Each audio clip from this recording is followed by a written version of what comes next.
Hello बच्चों, good morning. कैसे हो आप सब? और अपने केमिस्ट्री के 2 लेक्चर हो चुके हैं। कल वाला जो लेक्चर है वो प्रोग्रेस में अपलोड हो रहा है, आपके पास पहुंचा नहीं है अभी। अभी ये तीसरा लेक्चर अभी आपका चल रहा है। तो देखो बच्चों, अपन ने बेसिकली 2 लेक्चर में ये सीखा कि धीरे धीरे केमिस्ट्री में हम किस तरीके से हमारा जो नजरिया वो डेवलप करें। सबसे पहले हमने सीखा था कि केमिस्ट्री की डेफिनेशन क्या होती है। फिर हमने देखा है केमिस्ट्री में किन किन चीज़ों को हम एवरीडे लाइफ में देख रहे हैं। फिर हमने थोड़ा एटम्स मॉलिक्यूल्स के बारे में बेसिक आइडिया लिए थे। हमने स्टेट ऑफ मैटर को देखा था। अब उसके बाद अपन क्लासिफिकेशन ऑफ मैटर को देख रहे थे, और क्लासिफिकेशन ऑफ मैटर में मैंने आपको हाफ क्लासिफिकेशन बता दिया था। आज अपन उसके आगे का बात करेंगे, जो कि थोड़ा सा आगे पार्ट है।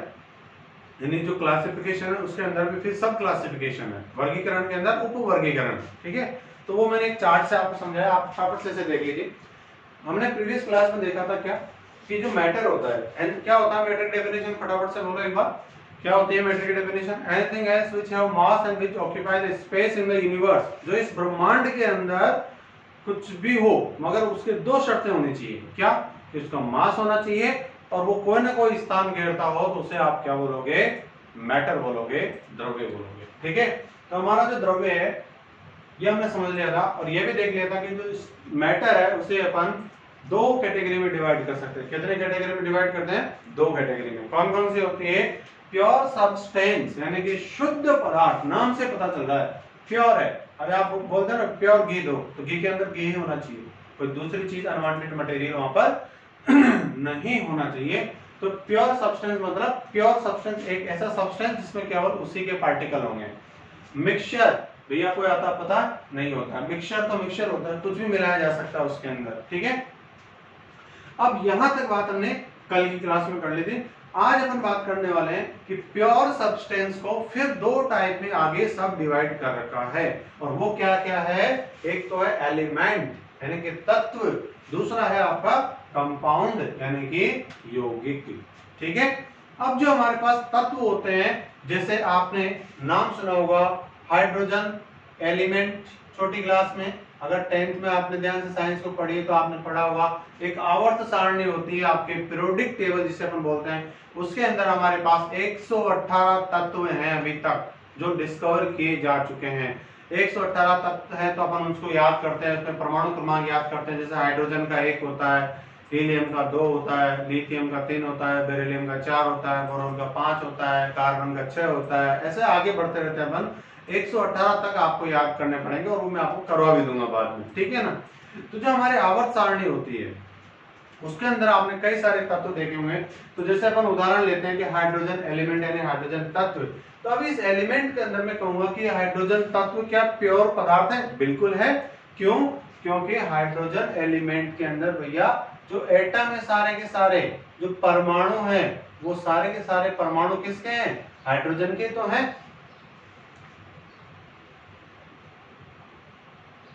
इसके परमाणु हाइड्रोजन के। ऐसा तो नहीं है कि हाइड्रोजन तत्व के अंदर कार्बन के भी परमाणु पाए जाते हो, ऐसा नहीं होता।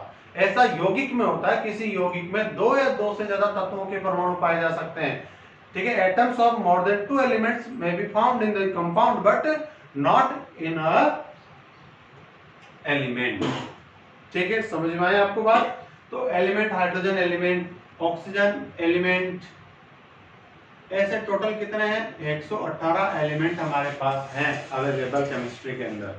ठीक है, अब अपन बात करते हैं कि जो हमारा कंपाउंड होता है वो क्या होता है। अच्छा, एलिमेंट के अगर किसी और डेफिनेशन की बात करनी हो तो डेफिनेशन क्या लिखेगा, परिभाषा क्या लिखेगा? वो लिखेगा in element only one type of atoms are present. केवल एक ही प्रकार के परमाणु जिसमें पाए जाते हैं उसे क्या कहते हैं? तत्व कहते हैं। अब क्या होता है? यौगिक। अब यौगिक के अंदर क्या होता है? 2 या 2 से ज्यादा, ठीक है, 2 and more then 2 elements combined, 2 या 2 से अधिक तत्वों के मिलने से जो क्या बनता है? वो यौगिक बनता है। समझ में आएगा? जैसे अपन बात करें H2 एक यौगिक है, CO2 एक यौगिक है। अब इसके अंदर H2 के अंदर क्या है? हाइड्रोजन भी है, ऑक्सीजन भी है। तो हाइड्रोजन तत्व है, एलिमेंट है, ऑक्सीजन तत्व है, एलिमेंट है। इन दोनों के क्या होंगे? परमाणु मिक्स होंगे। ठीक है, कार्बन है, कार्बन के परमाणु भी यहाँ होंगे, ऑक्सीजन के परमाणु भी यहाँ होंगे। ठीक है, तो ये यौगिक क्या होता है, जिसमें दो या दो से अधिक तत्व मिलकर के आपस में रासायनिक संयोग करके, केमिकल रिएक्शन करके वहां पर क्या बनाते हैं, कंपाउंड बनाते हैं, यौगिक बनाते हैं। तो आप डेफिनेशन लिख सकते हैं, when two and more than two atoms combined, sorry, when two and more than two elements combined then they form a compound by chemical reaction. जब दो या दो से ज्यादा तत्व आपस में अभिक्रिया करते हैं तो एक यौगिक का निर्माण करते हैं। ठीक है, अब बात आती है मिक्सचर की। तो मिक्सचर में भी क्या होगा, दो या दो से ज्यादा एलिमेंट होंगे, समझ में आ गई बात। बट फिर यहां भी हमने ये बोला दो या दो से ज्यादा एलिमेंट होंगे, तो एक डिफरेंस होता है, याद रखना, बहुत काम की बात बता रहा हूं। जब भी कोई कंपाउंड बनता है ना, तो एक प्रॉपर सिस्टम होता है, इतने अनुपात में हाइड्रोजन होगा, इतने अनुपात में कार्बन होगा, इतने अनुपात में ऑक्सीजन होगा, यानी एक निश्चित अनुपात में संयोग होता है। कॉम्बिनेशन जो होता है एलिमेंट्स का, वो एक प्रॉपर रेशियो में होता है। ठीक है, जैसे H2O में आपके पास देख रहे हो आप कि 2:1 का रेशियो है, यहाँ पर कार्बन का ऑक्सीजन का आप देख रहे हो 1 और 2 का रेशियो है। तो यानी कि जैसे NH3 बनता है, NH3, तो इसमें नाइट्रोजन और हाइड्रोजन का 1:3 का रेशियो होता है। मगर यहाँ पर क्या होता है, कोई फिक्स अनुपात नहीं होता है, कोई लिमिट नहीं होती है, कोई एक बहुत कम है, दूसरा बहुत ज्यादा है, कोई नियम नहीं होता है।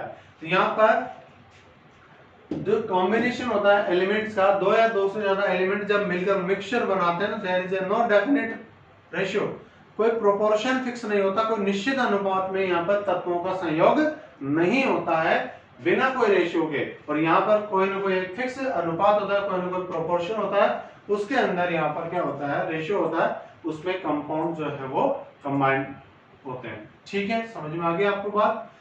अब मिक्सचर जो होता है हमारा, दो या दो से ज्यादा तत्वों से मिलकर बनता है, जिनमें वो किसी निश्चित अनुपात के बिना संयोग करते हैं। When two and more than two elements combine in a indefinite ratio, then mixture is obtained. Mixture भी दो कैटेगरी में होता है बेटा, एक होमोजीनियस मिक्सचर होता है, दूसरा होता है हेट्रोजीनियस। क्या होता है, होमो एंड हेट्रो। होमो को हिंदी में बोलते हैं समांगी मिश्रण, विषमांगी मिश्रण यानी हेट्रोजीनियस मिक्सचर। अब समांगी मिश्रण किसको कहते हैं, जितने भी एलॉय आप देखते हो वो सारे के सारे क्या है, समांगी मिश्रण है। कैसे, जैसे मान लीजिए आपने देखा कि सोने की अंगूठी है, अब उस सोने की अंगूठी के अंदर प्योर सोना ही नहीं है, कुछ और भी मिला हुआ है साथ में। अब आपको तो बाहर से नहीं दिखाई दे रहा, आपने हाथ में लेके देखा, फिर भी आप उससे क्या मान रहे हो कि केवल सोने की अंगूठी है, यानी उसके अंदर जो इंप्योरिटीज मिला रखी है, जो अशुद्धियां मिला रखी है, चाहे वो चांदी मिलाया हो, चाहे वो तांबा मिलाया हो, चाहे कुछ भी मिलाया हो, मगर आपको दिखाई नहीं दे रहा है। ऐसा मिश्रण जिसमें दो या दो से ज्यादा चीजें मिलाई तो गई हो, परंतु उनको हम आसानी से देख नहीं सकते, केवल एक ही चीज दिखाई देती है, उसे बोलते हैं समांगी मिश्रण यानी होमोजेनियस मिक्सचर, जिसमें इजीली आइडेंटिफाई नहीं हो सकता कि क्या क्या मिलाया गया है। जैसे दूध में पानी मिला दिया, अब दूध और पानी क्या आपको अलग अलग नजर आ रहा है, दिखाई दे रहा नहीं, तो वो क्या हो गया, होमोजेनियस मिक्सचर हो गया। जैसे मैंने एक काम किया, एक चम्मच शुगर ली, एक चम्मच मैंने नमक लिया, दोनों को बिल्कुल क्रश करके आपको एक पुड़िया बना के दे दे और बोला कि बताओ इसमें क्या क्या मिला हुआ है, तो जब तक आप कोई केमिकल प्रोसेस टेक्निक नहीं लगाते हो तब तक आप आसानी से नहीं बता सकते कि ये क्या क्या मिलाया हुआ है। तो आप कहोगे कि कैसा मिश्रण है, होमोजेनियस मिक्सचर है। समझ में आ गई बात। तो होमोजेनियस मिक्सचर में एलॉय आ गए, जैसे शुगर। अब इस शुगर को भी अपन ने पानी में घोल दिया, H2O में, नमक को पानी में घोल दिया, ग्लूकोज को पानी में घोल दिया और शेक कर दिया, बिल्कुल डिसॉल्व हो गया। अब दिखाई नहीं दे रहा क्या घुला हुआ है इसके अंदर, साइड सी बात है, वो कैसा हो गया, समांगी मिश्रण हो गया। और एक चीज अपन आगे चल के पढ़ेंगे कि समांगी मिश्रण को अपन आगे क्या कहते हैं, सॉल्यूशन कहते हैं, 12th क्लास में पढ़ेंगे। यानी विलयन को क्या, समांगी मिश्रण को ही विलयन कहते हैं अपन। ठीक है, विषमांगी मिश्रण क्या होता है बेटा, इसका उल्टा, समांगी का उल्टा, हेट्रोजीनियस क्या होगा, होमोजेनियस का उल्टा हुआ। इसमें क्या होता है, जो भी चीजें आपने मिलाई है वो दिखाई नहीं देती आपस में, इसमें आसानी से पता लगता है, अंधा भी देख के बता सकता है कि क्या क्या मिलाया हुआ। तो ऐसा मिक्सचर क्या हो गया, हेट्रोजीनियस। अब ये बस दिमाग लगाना कि अंधा कैसे देखेगा, मैंने जस्ट कॉमनली आपको जोक मारा कि भाई ठीक है, अंधा भी देख के बता सकता है। जैसे सपोज एक उदाहरण लेते हैं अपन, मिक्सचर है, जो आटा होता है हमारे घर में, उसके अंदर नमक के पार्टिकल डाले आपने, और जरा सोच के बताना, अगर नमक आपने आटे में डाला है और मिक्स कर दिया, आप आसानी से बता नहीं सकते नमक के कण किधर घूम रहे हैं, ठीक है, तो वो तो हो गया होमोजेनियस। बट अगर नमक के अंदर आपने दाल के पार्टिकल मिला दिए, बहुत प्रैक्टिकल छोटा सा एग्जांपल है, आप आसानी से मिक्स करने के बाद आपको दाल के जो कण होंगे वो आसानी से अलग अलग दिखाई देंगे, अब वो क्या है, हेट्रोजीनियस यानी विषमांगी मिश्रण है। समझ में आ गई बात। जल में तेल मिला दिया आपने, तेल अलग दिखाई दे रहा है, जल अलग दिखाई दे रहा है, कैसा मिक्सचर है, हेट्रोजीनियस मिक्सचर है। तो समझ में आ गई होगी आपको बात, ठीक है। हेट्रोजीनियस होमोजीनियस में क्या क्या फर्क होता है, ठीक है, यानी कि जिसमें आसानी से जो भी चीजें मिलाई गई वो दिखाई दे रही है तो वो होमोजीनियस, दिखाई नहीं दे रही तो होमोजीनियस, और अगर दिखाई दे रही है तो वो हेट्रोजीनियस। पानी में रेत मिला दी, रेत और पानी का मिश्रण कैसा है, होमो या हेट्रो, हेट्रोजीनियस होगा, ठीक है ना, समझ में आया। तो ये अपने आज क्लासिफिकेशन पूरा हो गया। अगली क्लास में अपन और नई चीजें सीखेंगे, तब तक बने रहिए केमिस्ट्री के साथ, दे दनादन पढ़ते रहो, आराम से पढ़ो, धीरे धीरे पढ़ो पर अच्छा पढ़ो। जब तक आप है ना चीजें पढ़ के उसे समझोगे नहीं, ठीक है, और आप पढ़ के बस हाँ ठीक है किताबी ज्ञान लेना है और अपन को सोचना नहीं है, मनन नहीं करना, तब तक आपको है ना सब्जेक्ट से लगाव नहीं होगा, आप इंटरेस्ट के साथ नहीं जुड़ पाओगे। और जब आप प्रैक्टिकली छोटी छोटी चीजों को समझोगे, और ऐसा समझो कि आपको परमानेंट याद रहे, जब आप रट लोगे, एग्जाम दे लिया, पास हो गए, 2 साल बाद सब भूल जाओगे, ऐसा नहीं, आपको नॉलेज मिले उस हिसाब से आप जुड़ो सब्जेक्ट से। बहुत अच्छा सब्जेक्ट है केमिस्ट्री, आगे बहुत बड़ी बड़ी चीजें पढ़ेंगे, ऐसा मत सोचना कि इतना भी आसान है, बस आपका एक स्ट्रॉन्ग बेस बन जाए, सबको इक्वली सबको नॉलेज हो जाए, इसलिए मैं ये सब कुछ बेसिक मेहनत कर रहा हूँ, ठीक है। Thank you so much.